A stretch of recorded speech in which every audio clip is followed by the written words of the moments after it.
right, Dr. Blythe. Hey, thank you so much. Really glad to be here today. I am a clinical health psychologist in private practice in Claremont. So in my work, I split my time, like 90% with providing testing or neuropsychological evaluations for ADHD and autism and specific learning disabilities for both children and adults, so like 5 to 45-ish. And I have a smaller part of my practice where I also support adults who are living with chronic illnesses. This comes from my education and my training, but really from my lived experience as a neurodivergent woman who has also lived since 2012 with lupus and fibromyalgia. And so I bring that lived experience into my work, and it's just really meaningful to be able to support people in those ways.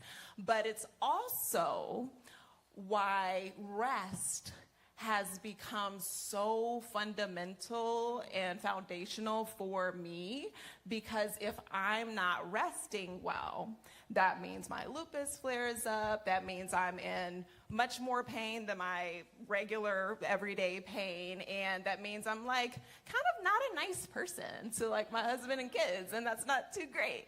And so I do have some notes prepared because that's how I roll. And with that, I'd like to share with you all just some information, some of the science about like how stress impacts our bodies, how chronic busyness impacts us, and then some like take-home strategies, some practical things that y'all can do today. So get ready to like participate to be able to usher in that rest. So good evening, everyone.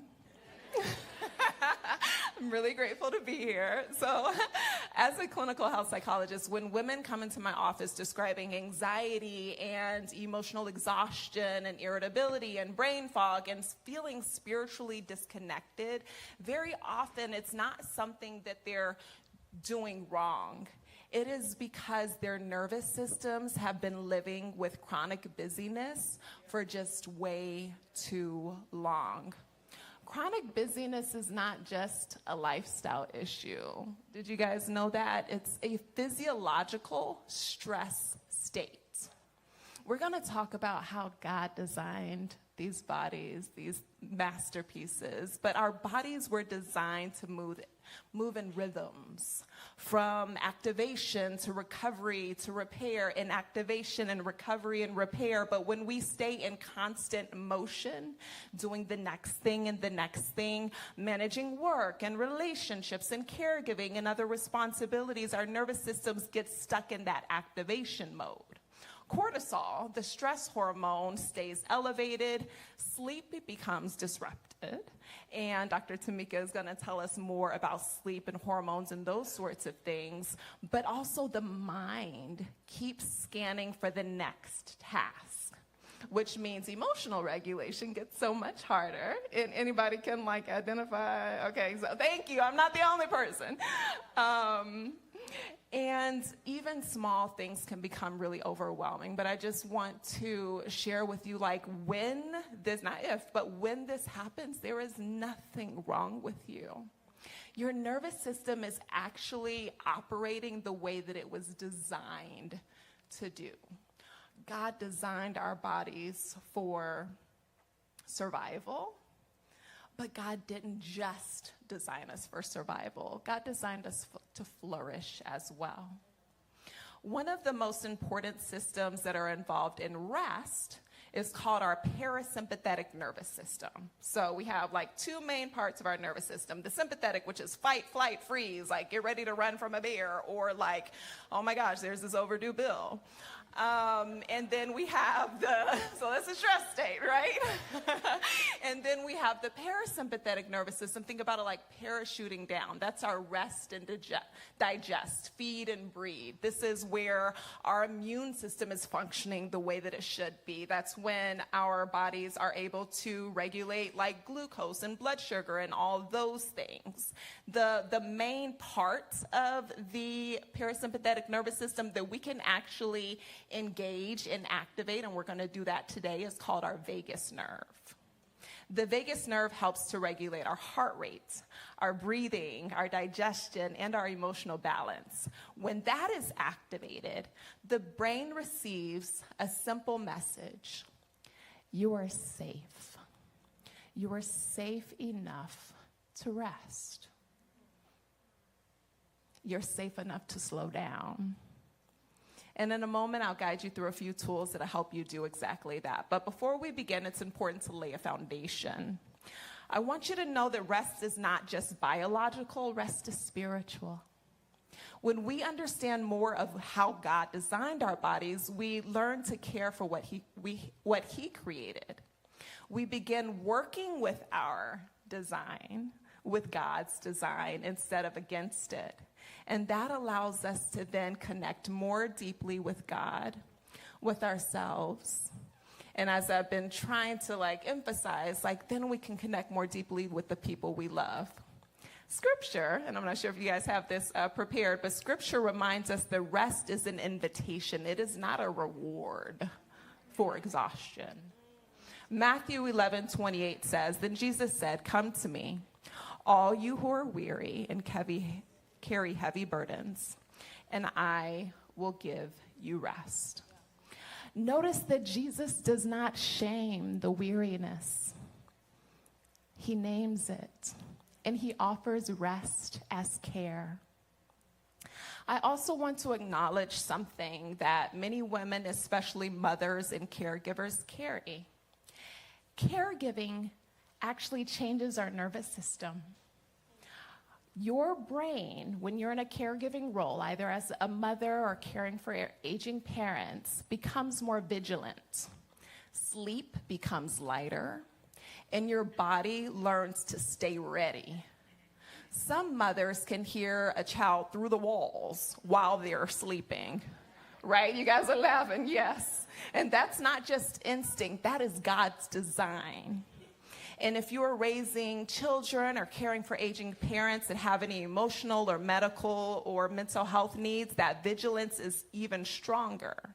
So for many mothers and caregivers, rest does not happen accidentally. It requires intentionality, and it has to also be supported.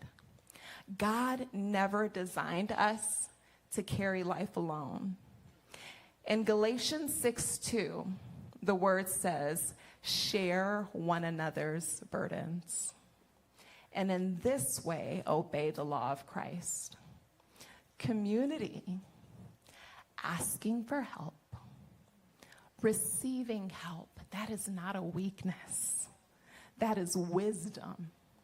We regulate, our nervous systems regulate better together. And I want to be honest.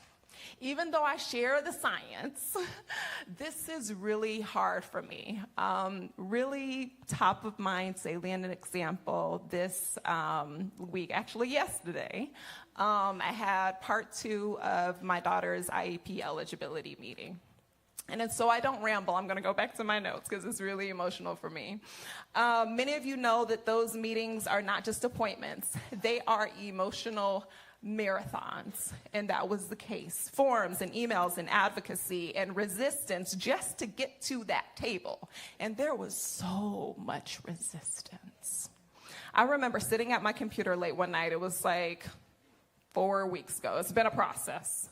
And my heart was racing, and tabs were open everywhere on my computer, and I'm replaying conversations in my mind, but then I'm also rehearsing conversations that how things should go. And as a person with clinical anxiety, you can imagine it's even bigger and worse than that what I could deal with or navigate at that time. My body was exhausted, but my brain would not slow down. Tight chest, shallow breathing. I had a nervous system that forgot that it was allowed to rest. Maybe you've had moments like this. That's why gentle tools matter. So there's one evidence-based tool called scheduled worry time. I saw that side eye, And you know what? When I tell my clients about scheduling worry time, I get a whole lot of side eye like,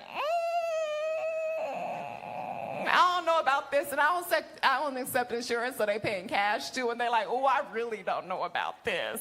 But hear me out.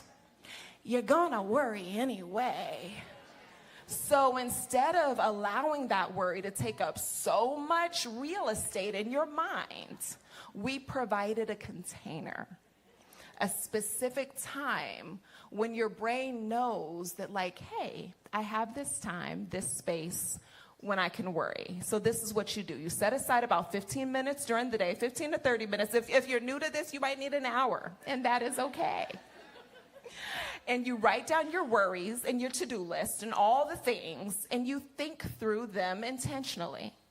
Now, when worries pop up outside of that window, you practice something called thought stopping.